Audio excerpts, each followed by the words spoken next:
This episode of the podcast is brought to you by Applied Botanics, the leader in premium, consistent, and affordable CBD products. So happy to have them as a sponsor of this podcast because for me and many other people, their CBD oils work.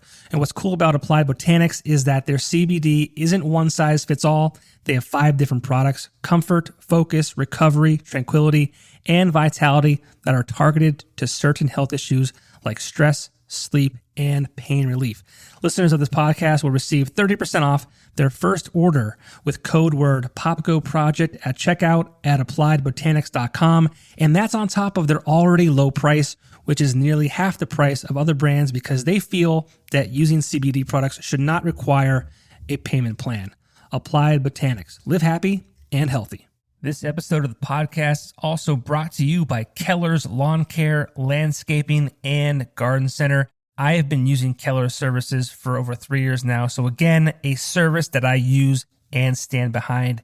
It is a family-owned business who recently expanded to a new location in Exeter, Pennsylvania to provide you with a garden center as well. Let them assist you with landscape design and installation, mulch, rock, plants, trees, mowing, edging, pruning, trimming, you name it. If it's in your lawn, Keller's has you covered.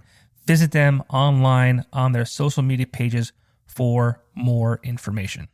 All right, welcome to the show. My guest today is originally from the Bronx, but has called Northeastern Pennsylvania home for the last 5 years. He has been in the rap game for the last 10 years and has won a few awards for his efforts, courtesy of the Steamtown Music Awards. Just recently, he decided to do a complete rebrand of himself, his image, and his music. We talk about what that looks like, why he's doing it, what we can expect from him this year, signing to DI Records, and how he has persevered after losing his mother at a very young age. We also talk about what it was like hearing his music played on the radio for the first time by yours truly, as well as some of the struggles hip-hop and rap artists face finding venues to perform in. Welcome to the show, Gus The Savage.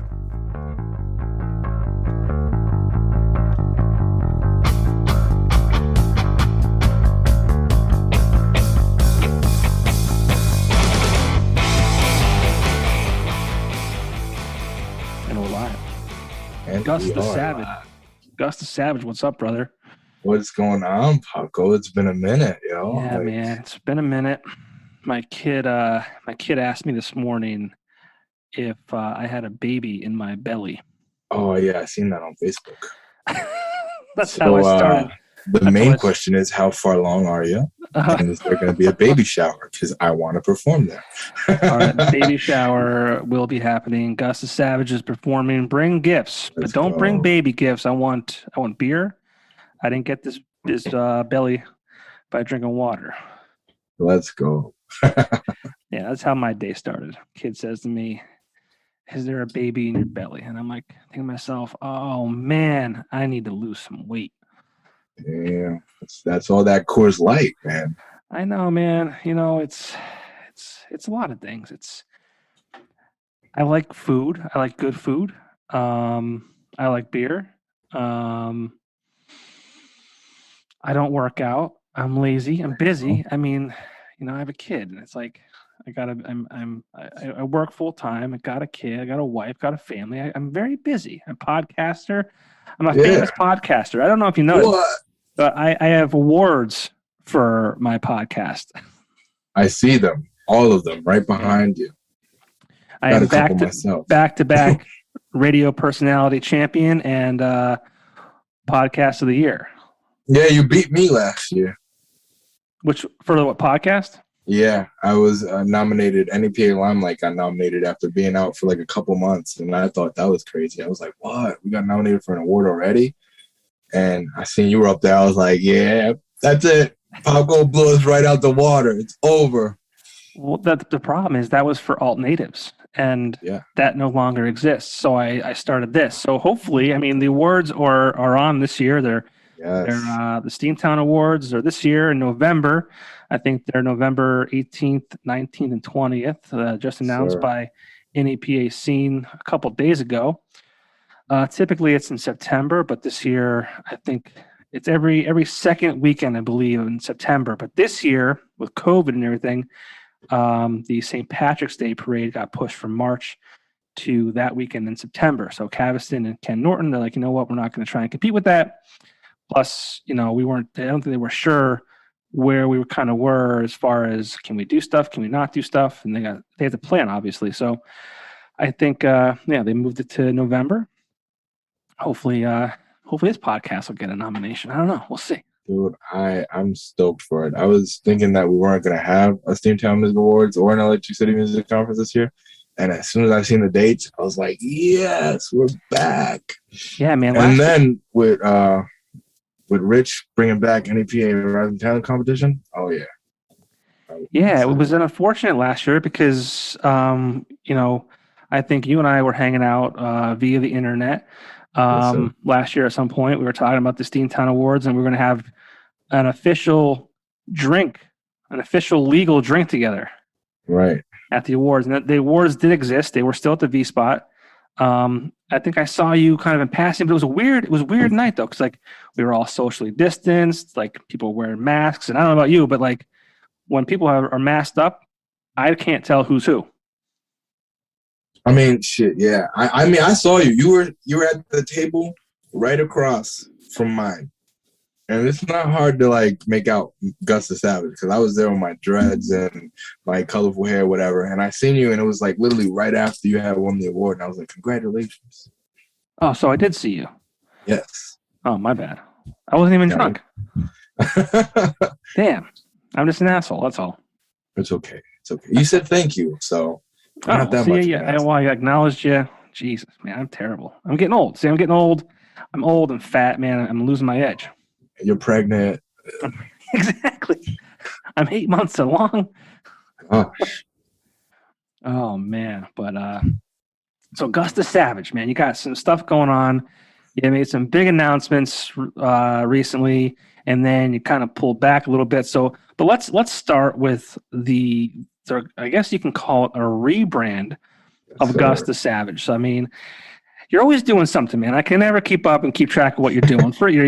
You're wrestling, you're podcasting. That's still a thing. You're rapping, and then now you got colorful hair. You've got some an eye color change. You've got a grill shining in your mouth right now. So what the hell is going on with Gus The Savage? All right, so right now my hair is green and purple, and it's staying that way for a little bit because people kept comparing me to Tekashi. So I was like, oh no, can't do that. That's not a good look. No way. Don't do that. But what made me go for the rebrand was just the fact that I thought that my rap wasn't as marketable anymore. And I was starting to lean more towards my singing side anyway. So I wanted to just like full-fledged, like just say, fuck it and just do it. Like I'm going to be a pop/R&B artist now. And that's what led me to create the project Electrified, which is not electrified anymore. Like I had to put that on hold because of all the new things that are happening, which with me being signed to a label. I got that, and that being a part of the label, shout out to DI Records, shout out to Dakota and Alana, my manager, for resubmitting me to the label. That is something that I'm humbled about. I'm blessed to be a part of it. It's been a long time coming. I've been doing music for like 10 years. So getting that text message at like 12 o'clock and, Dakota hit me up. He was like, hey, like, I see that you're improving on your social media stuff, and Alana resubmitted you. How would you want to continue to release music through DI as a DI artist? And I was like, let's do it. Give me the rundown. He gave me the rundown. I read the contract like 3 times over and then signed it up. And what does signing to DI Records mean? Signing to DI Records means I have a team behind me that will be helping me push my music out there to a much larger audience now. So before I was more independent, doing things on my own. Now that I have my manager, Alana, things are much more organized, and a lot more is going to get done. Okay. And where are they based out of? Pittsburgh. Oh, cool. Cool. Very cool. Yeah, I saw that. It looked like you were going away to college. You're signing your paper there. That's cool. Right. That's what it felt like. It felt like I was signing for like a sports team or something. Yeah. You know. Which, I mean, this is your sport, right? This is who you are and what you do, and you're a musician, singer, songwriter. Yeah, so there you go. Absolutely. My superintendent from my high school shared it, so it felt like I was going to college. So you said you've been doing this for 10 years, and Yes. you are, I believe, still 21. 21. So Yep. you've been doing this since you were 10? Since I was 10. And what were you doing when you were 10? I mean, you're rapping was, at school talent shows, or what were you doing? No. Actually, it was at 11 because that would be like exactly 10 years. Right. So, Okay. Yeah. I can't. I'm getting old. I'm fat. I'm pregnant. I got you. I can't add you. Can't do sorry. math. All right. But it started with me being in an Xbox Live party and all my friends were rapping. So I was like, cool, I can do this too. And like that's where I guess I formed myself, and I named myself a whole bunch of other different things before, finally adopting the name Gus The Savage. Ooh, excuse me. But oh yeah, were you burping on that Sunkissed? Yeah, the Sunkissed. Okay, traveling back in time to when you were actually 11 and drinking a Sunkissed. What are we, adults here? I thought we were having adult beverages. The first legal drink. Right. I was going to. I wasn't going to drink tonight. I always say this when I do this podcast. A lot of people, I'm like, I wasn't going to drink tonight. And then, you said earlier you're gonna have some legal drinks with me, and here I am. I don't need this because I'm already fat, out of shape, and old. And I'm drinking, and you're not. Thanks, buddy. I'm sorry. What do you want? You know what? I have there's liquor in my car. Okay, get that. No, I don't want to pressure you. Jesus. All right, Bash, 11 years old, Xbox Live. Yeah, pretty much. That's usually how I always start my my story, is bringing up the Xbox Live party. And ever since then, I dropped it for a little bit, picked it up again at 14, dropped it again, and took it serious at 16. I was rapping, and that was like my image. That was my main thing until I started to grow up and age a little bit and mature and figure out what I really wanted to do with myself. And now I've gotten to the point in my career where I know exactly what I want, the kind of vibe of music that I want to do. Everything has changed so much. I've deleted all my old music, because really? I don't want to be associated with that anymore, because that's not the type of image that I wanted to give out. I was rapping about gang related stuff, smoking, drinking, bitches, all that other stuff. You know what I'm saying? And that's not what I want to, deliver to people. Sure, I could add that into some melodic things, but as far as the entire song talking about I'm gonna go running your no, none of that. There's a whole completely different GTS that sits before you. I'm on a whole different type of time. So I mean, I imagine you're kind of married to the name Gus The Savage. I mean, I love the name. It probably would have been hard for me to get rid of too, but it wasn't there a way maybe you could have kept Gus The Savage in the past and left that music tied to that name and created, you created a whole new persona almost, like I said, the rebrand, the new hair, the eyes, the grill. What was the, why keep the name? So the problem with that is, even before the rebrand, I've always tried to change my name. And anytime I try to change my name, before I officially do it, I ask my supporters, I ask my fans, is this a good idea? And if I were to do it, what should my name be? And anytime I do that, everybody's commenting no, don't change your name. You've made a name for yourself. It's Gus The Savage. Why would you do that? What are you going to be? What are you going to call yourself? And after a while, I was just you know what?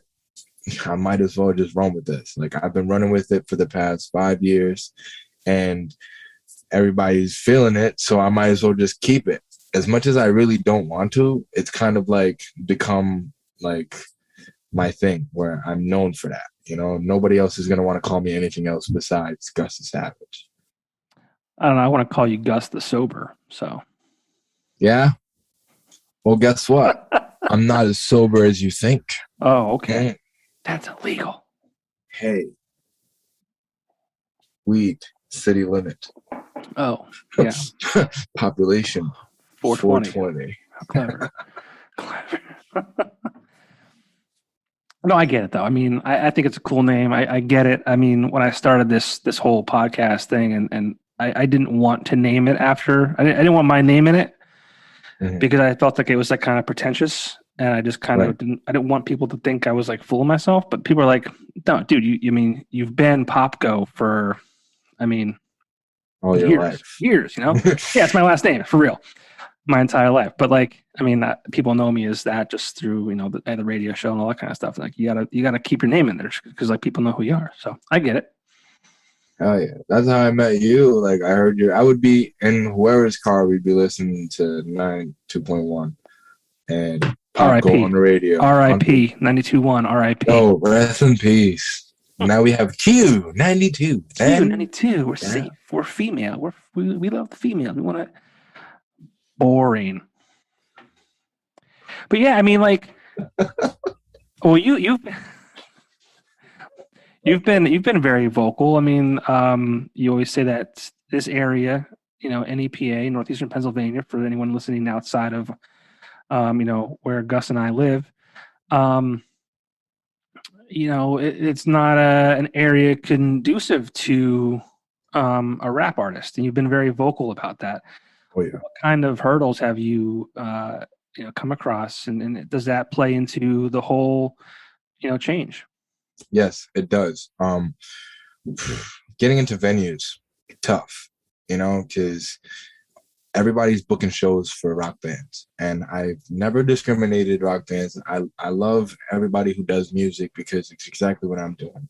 But there comes a point in time where you say, all right, enough's enough. Like we need at least 2 or 3 hip hop shows in these venues, and people will actually come out to those because there are people in this area interested in listening to hip hop music. There are people in this area interested in listening to pop and R&B.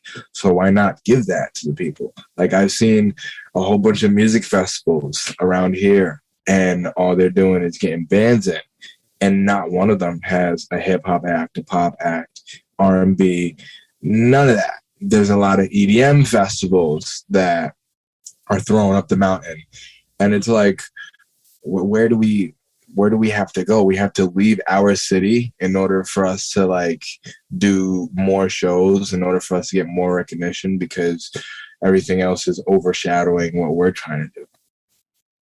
Yeah, why do you think that is? I mean, what do you think is the reason behind I don't want to say neglect, but there's got to be a reason, whether it's a financial thing or whatever it might be. What do you think it is? I wouldn't say it's much a financial thing. I feel like it has to do with the image that comes with the genre. I feel like venues are thinking that it's too much of a liability to have a hip hop act in there because they're going to come with this big entourage and it's going to be crazy and there's going to be a fight or whatever. And a lot of the times that usually happens, but that's because people just don't know how to contain themselves and they don't know how to act professional. And it's not our fault. It's not the people who are actually trying to get into the venues and do things professionally. It's everybody else who is reckless, everybody else who doesn't know how to act, everybody else who feels like they're better than other people in that venue. Like when I walk into a show that I'm doing with multiple people, I don't feel like I'm like the one star. I feel like everybody in the venue is equal. We have to sit on that stage. We have to hype the crowd up. We have a job to do, in and out. You know what I'm saying? I socialize afterwards or whatever the case may be, but never get into physical altercations where like the venue doesn't allow me to come back. And I feel like that is one of the many reasons why hip hop is so shadowed, or whatever the word is. It's like just put under the radar, basically. Put under the radar because of the image it has and the image it comes with. And that's what I feel. Do you think it has a lot to do with race? You put me on the spot. Well, let's be honest. Let's be completely transparent. We live in an area that is primarily white. Yes. You know, I mean, I always tell the story. I remember my first lesson in equality, and it was by my mother. I don't know how old I was. I was old enough to remember this happening. So maybe 5, 6 years old. I we'd get a calendar for the year and would hang up on the refrigerator. And I would rush over and I would see like what picture was on my birthday month, right? And I saw it and I said, "Mommy, I don't like the picture on my birthday month." And she said, "Why?" And I said, "Because there's a black person on it." And that moment right there, my mom said to me, like, whoa, wait a minute. Now, I was young. I didn't know any better. It was completely it was an innocent remark, right? Right. But from that moment moving forward, you know, I got a lesson in equality and not to see color. But going back to what we're talking about, like, I feel like this area and a lot of the world, I mean, we're living in a crazy, crazy world. I think we're more divided than ever before. I don't want to get stuck on race, but it is reality, you know?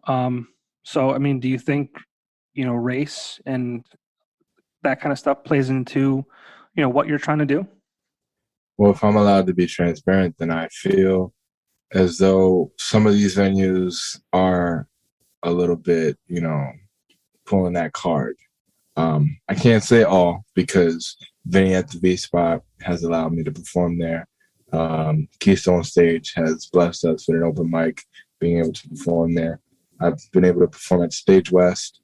But there's a lot of venues in this area that when you deliver an EPK like mine, at first they're interested because you're using words like, hey, I have this artist, and you're using all these nice business words with this owner, and they're like, oh yeah, all right, send me their music. As soon as you send that EPK, it's just like you never hear back.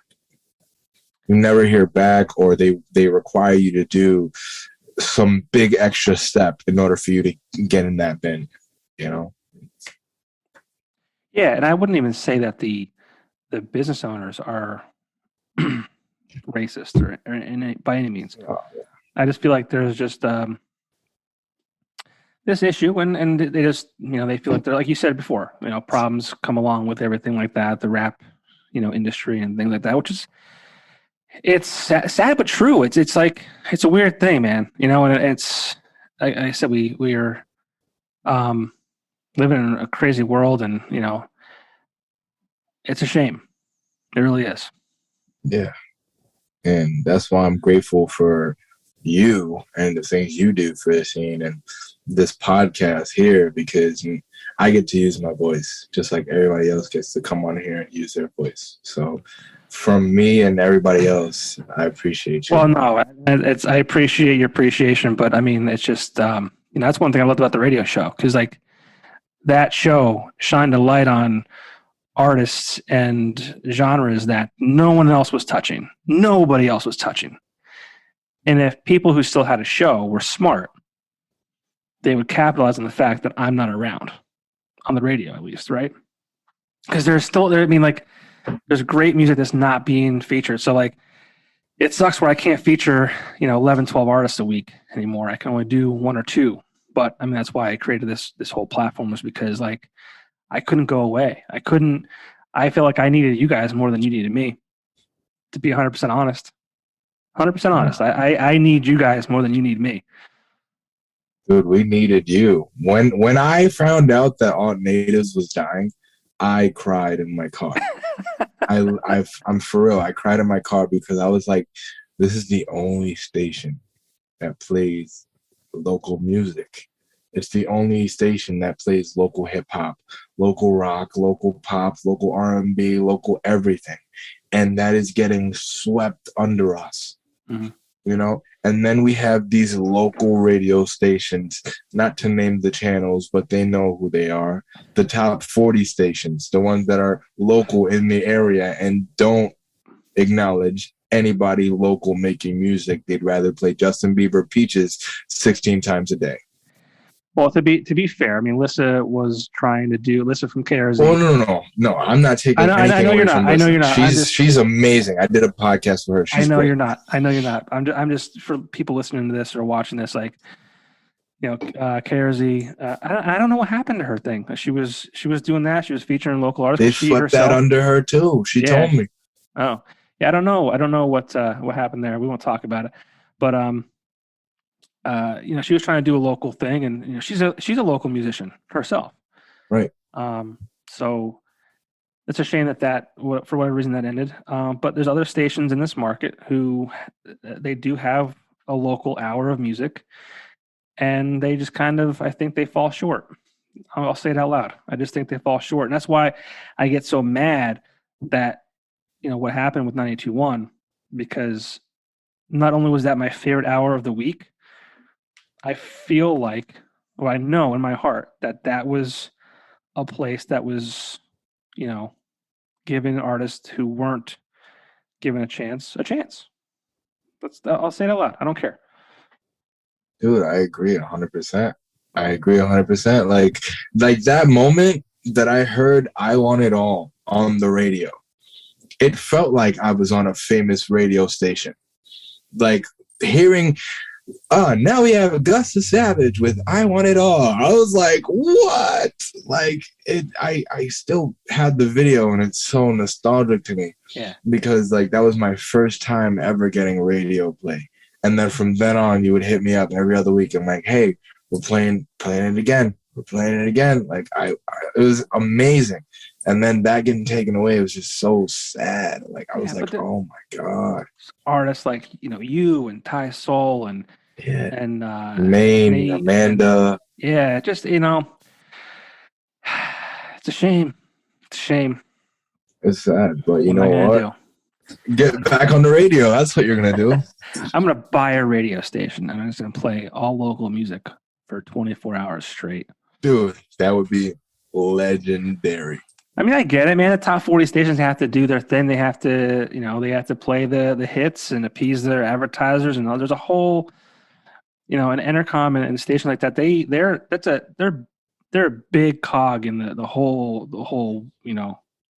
grand scheme of things. Like what was great about 92.1 and Time Shamrock, like that building, that business, like those stations were legit locally owned. Like the ownership sat in those buildings.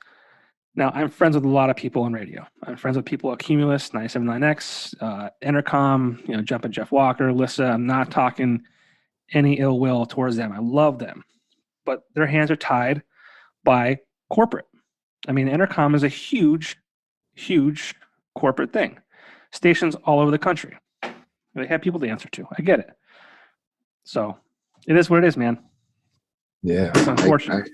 When you put it that way, I guess you gave me like a sense of understanding, because like I didn't really know what truly goes into it. But at the same time, I thought like, all right, they're local. They should be able to at least do this for like, a certain time. No, so I mean, KR is a local station to us, right? Yes. Right. Local to this market, they cover, I don't even know how many counties they cover, but it's a big station. I mean, they have a really big coverage area. But again, yeah, like all those talents, Lissa, Rocky, Jumpin' Jeff Walker, man, I'm friends with all of them. I hope they still consider me friends. Are you friends with Ryan Seacrest too? No, that's all syndicated stuff, bro. That's all syndicated stuff. That's all just plugged in and played. I'm not really telling secrets. It's common knowledge. You can Google it on the internet. It's crazy, this internet thing. But no, I mean, they do what they can, and Lissa did it too. Lissa was doing the whole. She did what she could as far as a local, connections that she could create. Again, because she's a musician, which was awesome. She had me on one time, and that being in the KRZ studio, I was just like, wow, like this is my first radio interview. Dude, but it's not really on the radio.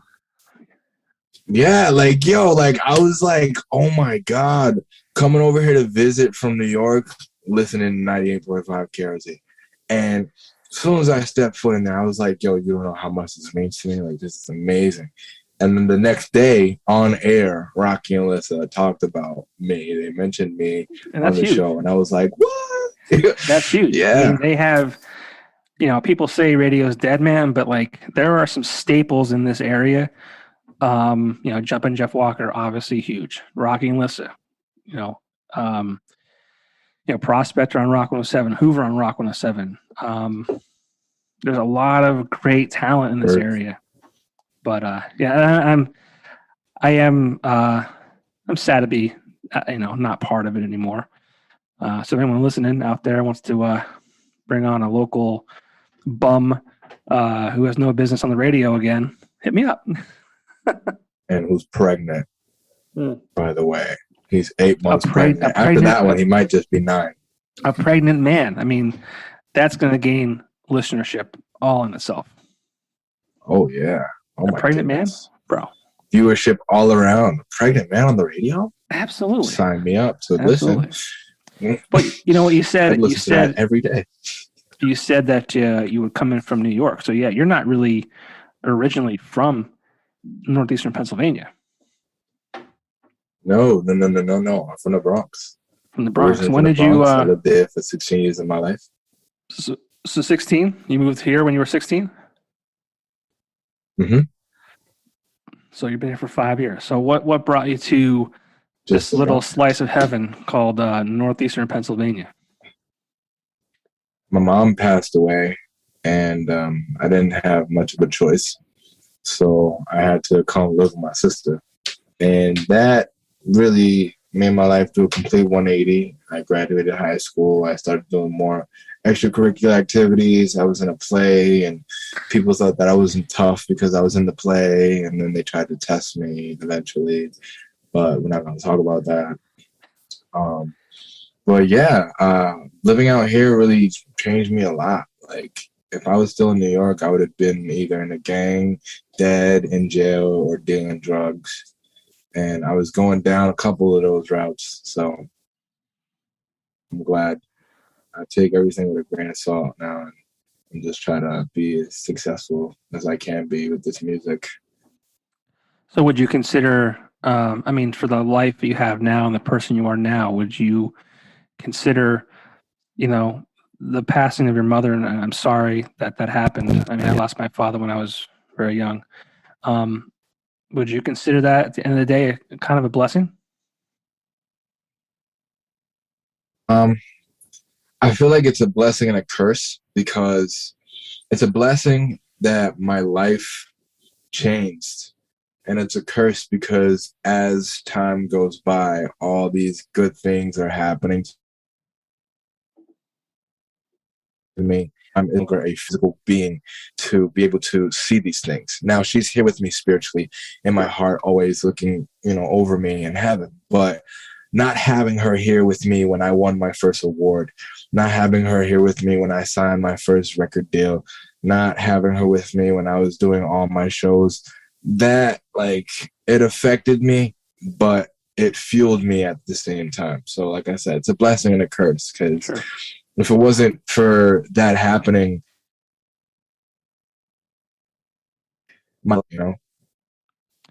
Yeah, I mean, it's weird how things work out, and I I try and be a strong believer in everything happens for a reason. And I'll share this with you because I feel like you said you're a spiritual person, right? Mm-hmm. I lost my my best friend's father. It was like a second father to me in September of 2004. No, yeah, I should know this. It was 4. 2 months later, I lost my grandmother. 2 months after that, I lost my other grandmother. And then 6 months after that, I lost my father. And for years, I always thought, there's a reason why this is happening to me. And I could never find out what the reason was. And I still don't have, I haven't got an answer to that question. Why did this happen? You know, 'cause again, I'm very big into everything happens for a reason. So I said to myself, you know, what is the reason this happened to me? And maybe you can take away from this conversation this what I'm going to say to you next.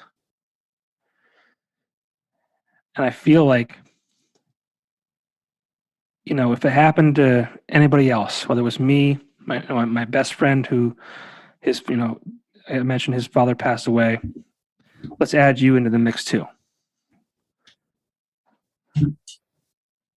Other people might not be able to handle it the way we did, right?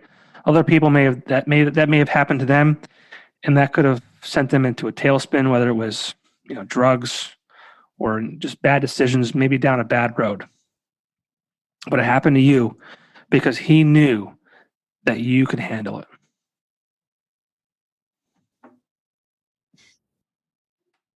That's all I got for you. Wow. That I don't know what to say. Take it for what it's worth. I mean, I could like agree. I said, you know, people are different and people handle things differently. And not that anyone's weak. You know, if that's happened to them, they're not weak if they went down the wrong road. They're not weak if they couldn't handle it. I mean, people are different. But, you know, maybe instead of it happening to someone that God felt was, you know, couldn't handle it, he chose you. He chose me. He chose my best friend. He chose, you know, my two brothers who, you know, were 11 and 14 or something like that. My mom, like, he chose us as people to do that to because he knew that we could handle it. And he spared those who couldn't. I've always been told that the Lord never puts you in situations that you can't handle. So you're absolutely right about that. Yep. So sorry to get deep on you, but No, dude, you almost made me cry. You almost made me cry. Yeah. You know, it's just it's weird how life kind of works out. It's you know, and I've been, my wife and I have been tested greatly the past year and a half, almost 2 years. I still go back to that. You know, you know, we have each other. We have a great family. You know, the things that we're going through are not ideal, but we have each other. We're strong because we have each other. And again, maybe other people don't have that support system, and if it happened to them, it wouldn't be that good for them. So again, I'm not trying to sound like, oh, like, you know, we're the strongest people in the world, and like, I'm not saying that at all. I mean, there are times where, you know, you break down and you cry and you say, why me? But at the end of the day, you know, you have people around you, you have support, and you have, you know, your mental ability to kind of move on. So Oh yeah. that's all I'm gonna. I'll end the talk with that there. Dude, that's a perfect way to put a period on that, you know. But so, I mean, what's next for Gus the Savage? I know you had all these plans for Electrified. You were, you know, full steam ahead, and then, you know, you kind of alluded to the fact that, you know, you got signed and you had to make some changes. You know, what can we expect from Gus the Savage, you know, in 2021? I'm not going to hold you to it. If it doesn't happen, doesn't happen. But I mean, what are you, like, right now, if you're planning for the rest of the year, what are you thinking about? Everything I'm about to tell you, you can hold me to it. Okay. So Electrified is not happening. The project itself is, but it's no longer going to be called Electrified. I felt like the name Electrified wasn't too eye-catching, ear-grasping, whatever you want to call it. And I wanted to name it something that had a theme, something that had meaning, and something that, like, resonates with people. So officially, it is going to be called Bed of Roses. And it is a R&B pop style trap soul album, 10 songs. And I won't reveal too much, but each track name is going to be pretty cool, and you'll see why when I do the reveal of the track list. I don't have an exact date on that, but it's coming real soon. It's coming along great. I have at least one song done so far for it. I have a whole bunch of singles ready to go, so you can expect some singles throughout the year.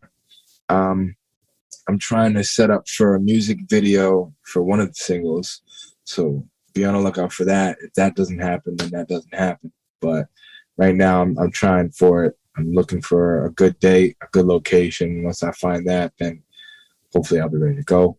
And I'm returning to the V Spot Tuesday night on the first night of the open mics. And I've been waiting for that since last year, since COVID happened. We didn't get to do it last year, so I'm glad that Rich is back in the V Spot and we're able to do it again. This time it's not going to be much of a competition. It's going to be more of a showcase of the talents. So bring your hula hoops, bring your backflips, bring your drum kits, and let's get right back in the V Spot, fill her up, and put on a show. You know, as far as separate shows from that, I don't have anything right now, but I'm sure that my manager will whip some up, and after this project drops, I might do a little some. So who knows? I'm just putting it all in the hands of God right now, you know? Well, you're in good hands, right? Yeah, absolutely. And Gus was talking about the NEPA scene, Rising Talent, which is put on by the entertainment website called NEPA Scene. Rich Howells and I used to work at the Weekender together back in the day. He was my editor when I was the general manager at that publication. And I think 2015 or 14, maybe, he started NEPA Scene after he cut ties with the Weekender. And I'll tell you what, man, he's independent. He's on a shoestring budget, but he still puts out some of the best content and coverage of the local arts scene in Northeastern Pennsylvania. Better than some of the big companies who have budgets behind them and a full staff. He does it better than they do, and it's incredible to see what he does. And I had the pleasure of being a part of the NEPA Scene podcast back in 2017 when it kind of relaunched. I did that with Rich for a couple of years, and he does great things. Super supportive of this area. We're lucky to have guys and like that here to help, give people like you and artists, and as a cat, but musicians and artists a chance, and poets and magicians and comedians and all that kind of stuff. Yeah. So Tuesday nights, the V Spot in Scranton, one of the best places to be at. Vinny and Frank, the owners of the V Spot, are two of the best people that I know. And Vinny just had a baby, if you can believe that. Shout out to Vinny. Congratulations. Yeah, congrats to him and his wife. He must be bored or something. I don't know how he does it. I don't know. Maybe he could take care of my kid when I have my baby in a month or so. Oh yes, there you go. Vinny daycare. You're gonna watch my kid. Hey, congratulations to you on making it 8 years into your marriage. I saw that. It's 6. Oh, 6. 6 years. Yeah, we celebrated 6 years in June. We've been together for 13. We celebrated 6 years June 27th. But thank you. I must have read it wrong. I don't know. Damn, So we were engaged for 8 years. Oh. Yeah. We got engaged on the 4th of July in 2013. So that's where you got that from. So you're not wrong. Okay. Together for 13, engaged for 8, married for 6. And we have a wonderful baby boy. Talk about why you was engaged for that long, man. Like, what you was waiting for, bro? Well, here's the thing. We were together for 5 years before I proposed. Mm-hmm. My wife is 4 years younger than I am, and she was in school for 1,000 years.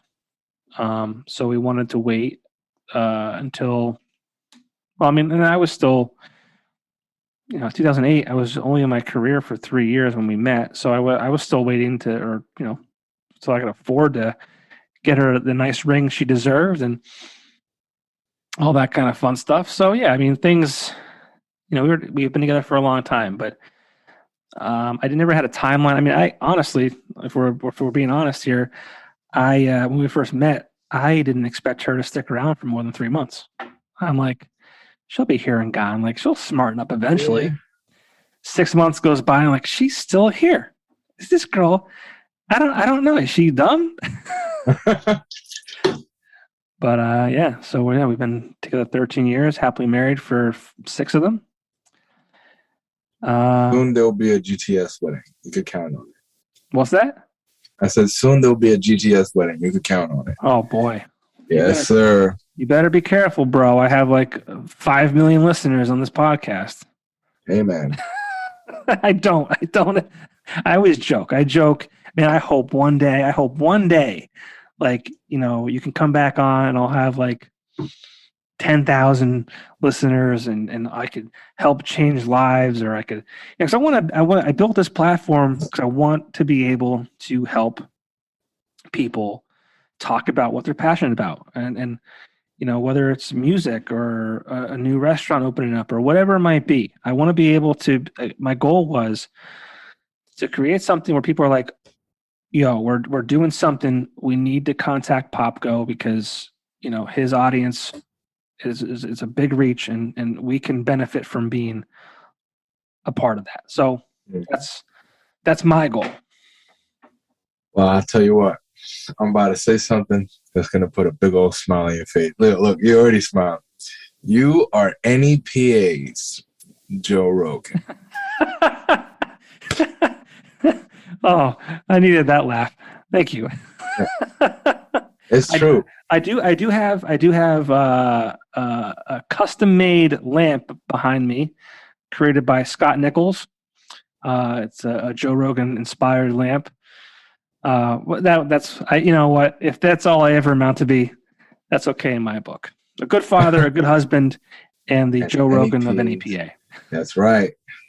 I'll change that on my profile. Like, father, husband, attempting to be NEPA's Joe Rogan. No, dude, you're there.